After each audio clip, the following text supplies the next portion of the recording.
Hello, everybody, and welcome to the Tuesday edition of Video Clips. So I have some interesting data to share with you about why some people got severe COVID and others didn't.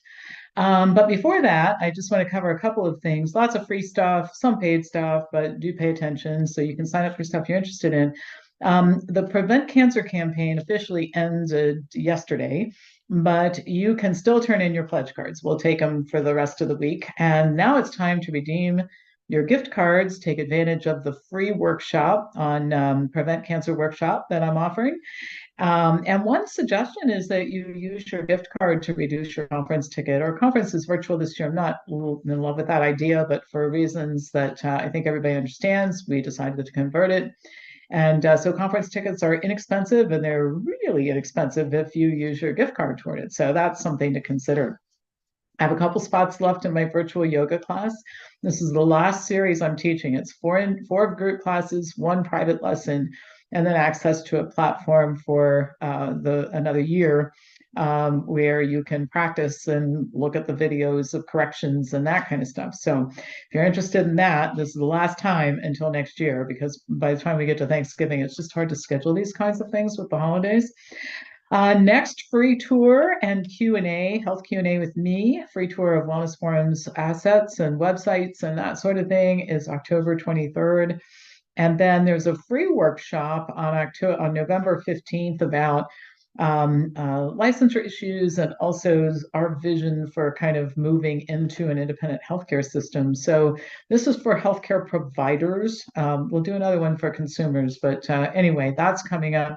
And don't forget about Optimal Health and Life with Pam. Those are part one and part two. They're weekend boot camp type things. I only offer these once a year, 25 people each session. That's it, because I want to encourage discussion. If you don't do it this year, you got to wait till October, November in there next year. All right. So if you're interested in any of that stuff, send me an email at pampopper@msn.com. So this video is brought to you by Wellness Forum Health and Wellness Forum Institute, our training school for health professionals. And we have built these vast libraries of information, including on COVID and health-related issues to it. And that's what we're going to talk about today. So I'll just start by saying people ask all the time why it is that some people never develop symptoms from SARS-CoV-2 or COVID-19. Others were sick for days or weeks, or were hospitalized, or even died. What accounts for that wide range of responses? Well, SARS-CoV-2 is a coronavirus, and you see this every year during flu season, but this was different than other coronaviruses because it was engineered to be different. The insertion of the spike protein was designed to facilitate more transmission and infection. Another key difference was that patients with COVID had increased risk of cardiovascular complications such as myocardial infarction and stroke. In other ways, SARS-CoV-2 was similar to other coronaviruses in that severity of disease was in part based on health status and comorbidities at the time of infection. A new study reveals the relationship between very particular comorbidities and outcomes for patients infected with SARS-CoV-2. Researchers analyzed coronary artery autopsy specimens from 8 patients diagnosed with SARS-CoV-2 between May 2020 and May 2021. The average age of the deceased was 69.6 years. Most were male. All had coronary artery disease in addition to 3 or more cardiovascular risk factors, such as hypertension, overweight, obesity, or hyperlipidemia. The researchers found evidence of SARS-CoV-2 replication in all analyzed coronaries, but replication was highest in coronary lesions labeled as pathological intimal thickening, or PIT. PIT lesions, as they're called, are early stage lesions. As they progress, foam cells or fat and cholesterol-filled macrophages develop and form plaque on artery walls. SARS-CoV-2 showed a stronger affinity for foam cells, which was related to the degree of infiltration or accumulation at the site of injury. The researchers reported that SARS-CoV-2 replicated best in foam cells as compared to other macrophages at sites of accumulation, and that these cells likely acted as a reservoir of SARS-CoV-2 viral debris and atherosclerotic plaque. This then led to the persistence of SARS-CoV-2 in the autopsy specimens. Researchers further write that SARS-CoV-2 infection in macrophages and foam cells promoted an inflammatory response, which resulted in the release of cytokines, which contributed to further atherosclerosis and an increased risk of events like myocardial infarction and stroke.